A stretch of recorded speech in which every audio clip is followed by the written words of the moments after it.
कविता अपने माता पिता की बहुत लाडली थी। 3 बड़े भाइयों की बहन थी। कोई भी चीज़ मांगने पर उसी वक्त सामने हाजिर हो जाती। पूरे घर में रौब था। उसका पूरे परिवार और नौकरों पर राजकुमार की तरह हुक्म चलाती थी। कविता स्कूल में भी पूरा रौब था। उसका बड़े घर की लाडली जो थी वह ऐसे ही उसने कॉलेज में दाखिल लिया। उसके डांटवाट बड़ी गाड़ी में आना जाना, हर दिन नया फैशन देखकर हर कोई उसे दोस्ती करना चाहता था। थोड़े ही दिनों में उसके बहुत से दोस्त बन गए। पूरे कॉलेज में उसकी अपनी ही एक पहचान थी। इन दिनों उसके घर एक रिश्ता आया।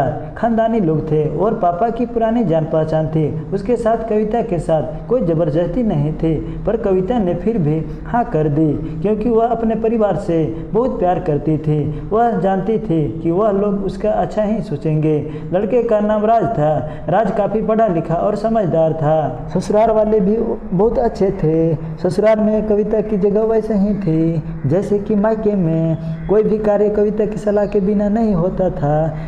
सबकी लाडली बहू बन गई थी। वह फिर उसके घर एक बेटे का जन्म हुआ। राहुल कविता को जान से प्यारा था। पोता पाकर ससुराल वाले तो फूले नहीं समाते थे। कविता कभी कभी सोचती कि उसकी किस्मत कितनी अच्छी है। उसका हर अपना उसे कितना प्यारा करता है। चाहे जीवन में कैसा भी समय आए, मेरे अपने हमेशा मेरे साथ है। मैं कभी अकेला नहीं हो सकती। कितनी खुशकिस्मत हूँ मैं। पर शायद कविता की खुशियों को उसकी अपनी ही नज़र लग गई थी। एक दिन वह मायके जाने की जिद कर बैठी। राज को बहुत काम था, लेकिन वह फिर भी उसे ले गया। रास्ते में उनकी गाड़ी अन्य गाड़ी से टकरा गई। कविता राज बहुत बुरी तरह से जख्मी हो गए। काफ़ी दिनों के इलाज के बाद राज और राहुल तो ठीक हो गए, लेकिन कविता पूरी तरह से ठीक न हो सकी। सर पर चोट लगने के कारण वह अपनी आंखों की रोशनी खो बैठी। अब कविता की किस्मत जैसी उल्टे पांव चलने लगी। मायके वाले कुछ दिनों तक उसे मिलने आते रहे, फिर कभी कभार फ़ोन ही करके पूछ लेते कि अब कैसी हो। धीरे धीरे ये सिलसिला भी कम हो गया। ससुराल वालों की सहानुभूति भी कम होने लगी। घर में किसी को पास बैठने के लिए कहती तो जवाब मिलता, बहुत काम है, अब तुम भी हाथ नहीं बंटा सकती।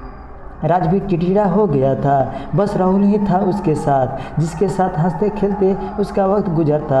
एक दिन कविता के हाथ से कुछ सामान गिर गया, जिसकी वजह से राहुल को हल्की सी चोट लग गई।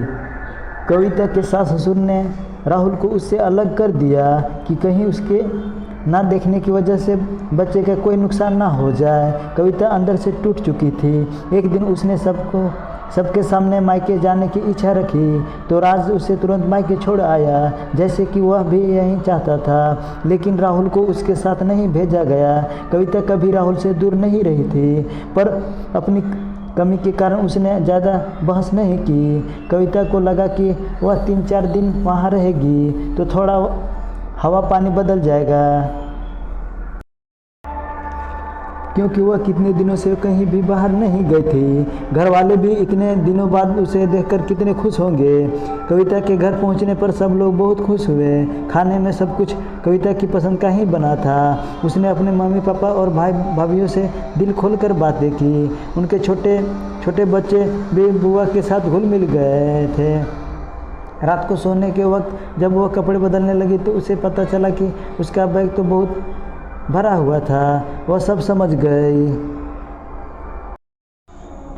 वह बहुत उदास हो गई। कुछ दिनों तक तो सब ठीक रहा, फिर जैसे वह बदलने लगा सबका व्यवहार बदल रहा था। वह लोग जैसे थक चुके थे, उसे सब लोग घुमा फिरा कर पूछने लगे कि राज कब आ रहा है। उसे ले जाने वह बहाना बना देती, जबकि वह जानती थी कि उस घर में अब उसके लिए कोई जगह नहीं।